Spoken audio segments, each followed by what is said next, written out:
You sit down at your desk.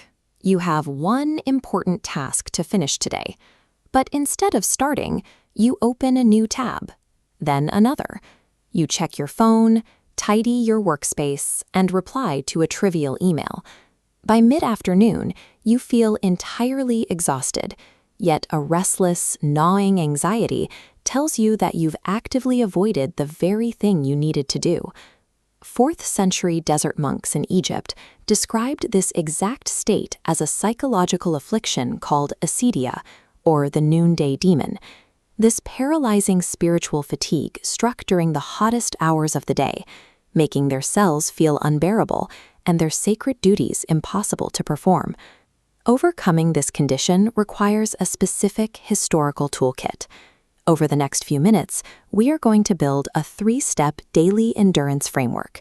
By combining early monastic strategies with Stoic philosophy, we can systematically dismantle this paralysis and reclaim our time. Diagnosing this state as acedia, an active aversion to our purpose, provides the historical defenses required to defeat it. Rather than fighting generic laziness through guilt, we can treat the underlying spiritual and psychological symptoms. Acedia manifests in 2 highly deceptive ways. The first is physical lethargy. It's that heavy, nauseating sleepiness that hits the moment you sit down to focus on a difficult project. The mind seeks sleep to escape the friction of the work. The second manifestation is a restless, hyperactive need to be busy. This is the urge to reorganize your files, answer messages immediately, or doom scroll through feeds under the guise of staying informed or productive. Total exhaustion and frantic multitasking appear to be opposites, but serve the same goal: avoiding your meaningful responsibilities. The brain uses speed to hide from the mind. Rapidly moving between distractions prevents the quiet, uncomfortable self-reflection required to confront actual work. Laziness is characterized by this active, often frantic refusal to engage with the responsibilities that define our lives. Step 1 in our framework is the morning anchor. This is a deliberate routine executed the moment you wake up, intentionally placed before you check a single notification or digital inbox. To build this anchor, we borrow a psychological tool from the Stoics, memento mori, or the daily confrontation with mortality. This practice removes the illusion that we have infinite time to perform our duties. Emperor Marcus Aurelius used the awareness of his own approaching death to force complete concentration on the task in front of him. He commanded himself to treat every action as if it were the absolute last act of his life. Apply this immediately. Before your day begins, grab a pen and paper. Based on this finite view of your time, write down exactly one essential task, just one priority that must be completed today. The noonday demon relies on the belief that there is always time to do it later. This expectation of a future that may never arrive is what triggers procrastination in the present. Confronting your own mortality strips away these trivial distractions. It forces the mind to anchor itself in present reality and focus on what is within your immediate control. The second step targets the midday battle. Historically, the hours between 10 in the morning and 2 in the afternoon are when mental fatigue peaks. This is the critical window where the urge to abandon your task is strongest. Ancient monastics countered this urge with stabilitas, or the commitment to stay put.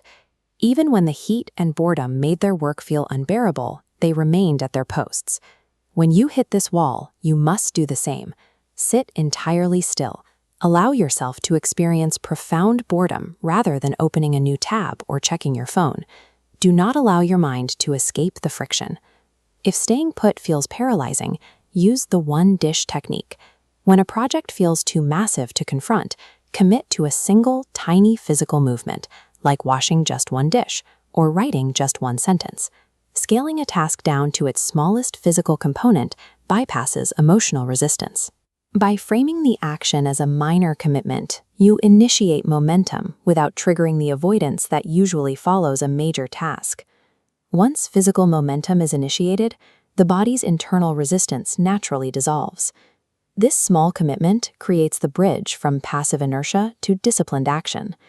Midday endurance is defined by maintaining physical and mental presence at your post. The goal is to stay put, focusing entirely on the effort you can apply in the present moment. The final step is the evening review. This nightly audit processes the day's failures and prevents anxiety from compounding into the following morning. The philosopher Seneca practiced this by ruthlessly examining his entire day in complete silence before sleep. He would go back over everything he had done and said, hiding nothing from his own judgment. Perform this review by auditing whether your actions today were driven by genuine intent or avoidant busywork. Ask yourself if your time was squandered on impulses you failed to guard against. Identify the specific distraction that must be curbed tomorrow. This process identifies exactly where time was wasted, allowing you to enter the next day with clarity. Think of this journaling process as spiritual windshield wipers. It clears away the accumulated grime of daily aimlessness and resets your focus for the morning. Ending the day with absolute honesty is the mechanism that breaks the subconscious cycle of avoidance. It ensures that the noonday demon cannot gain a foothold in your mind while you sleep. Your framework is complete: the morning anchor for intent, the midday battle for endurance, and the evening review for accountability. Curing acedia requires tiny, disciplined microactions. These small victories over avoidance slowly rebuild your tolerance for deep, sustained focus. Look at your current project and identify your specific one dish. Determine the absolute smallest step you can take right now to begin. Resist the urge to click on another video or open a new tab. Close this window and complete one tiny, intentional action. This movement is the definitive proof of your victory over the noonday demon.